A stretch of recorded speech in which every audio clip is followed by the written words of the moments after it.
পোশাক খাতে মালিক শ্রমিকদের মধ্যে আলোচনার ঘাটতির অভাবেই শ্রমিকরা আন্দোলনের নামে কথায় কথায় রাস্তায় নেমে যাচ্ছে। কথিত শ্রমিক নেতারাও অনেক সময় সমস্যার সমাধানের কাজ করছে অন্তরায় হিসেবে। Centre for policy dialogue CPD আয়োজিত আলোচনায় এসব কথা বলেন বক্তারা। গোলাম ময়নুল হাসানের রিপোর্ট। দেশে প্রধান রপ্তানি খাত পোশাক শিল্পে অস্থিরতা অনেকটা নিয়মিত ঘটনা। শ্রমিক অসন্তোষে গাজীপুর, সাভার, আশুলিয়া প্রায় হচ্ছে সংবাদের শিরোনাম। তাই জুলাই বিপ্লবের পর অন্তর্বর্তীকালীন সরকার দায়িত্ব নিয়ে শ্রমিকদের জীবনমান উন্নয়নে গত 18 নভেম্বর গঠন করে দেয় শ্রম সংস্কার কমিশন। এমন প্রেক্ষাপটে শনিবার রাজধানীতে সিপিডি কার্যালয়ে শ্রমিকদের জীবনমান, কর্মপরিবেশ ও অধিকার সংক্রান্ত সংস্কার উদ্যোগ শীর্ষক সেমিনার আয়োজন করে সিপিডি। বক্তারা বলেন, পোশাক খাতে অস্থিরতার জন্য শ্রমিকদের বেতনের বিষয় সবচেয়ে বেশি দায়ী। তবে সমস্যা সমাধানে আলোচনা ভালো পথ হতে পারে।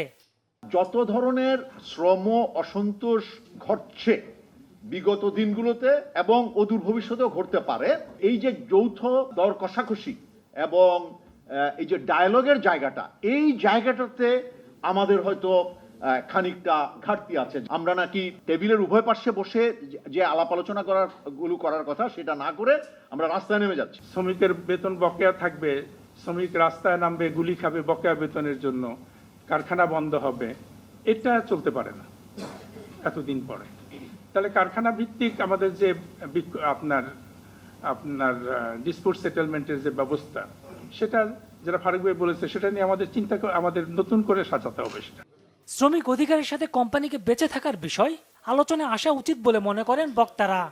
কোনো সময় শ্রমিকরা যাতে তাদের পাওনা না দাবি করতে পারে, সে কারণে মালিক পক্ষ থেকেও আমরা অনেক সময় দেখেছি যে তারা ইতিমধ্যে তো এই গণঅভ্যুত্থান পরবর্তী সময় আমরা সামাজিক মাধ্যমে দেখলাম, ভাইরাল হয়ে গেল, ওয়ার্কার্স কন্ট্রোল করার জন্য কিভাবে শ্রমিক, তথাকথিত তাদেরকে আমরা শ্রমিক নেতা বলতে পারি না, তাদের মধ্যে বন্টন। রাইটসের পাশাপাশি কিন্তু রেসপন্সিবিলিটির কথাও বলতে হবে। শুধু আমাদের কস্ট বাড়াতেই থাকি, কিন্তু ওইদিকে আমরা যে প্রোডাক্টটা তৈরি করব, সেই প্রোডাক্টের যদি রাইট প্রাইসটা না পাই, আর যদি আমাদের কোম্পানিজগুলো যদি প্রফিটেবল না হয়, প্রফিট না করতে পারে, তাহলে কিন্তু এই কোম্পানিগুলো সাস্টেইনেবল থাকবে না।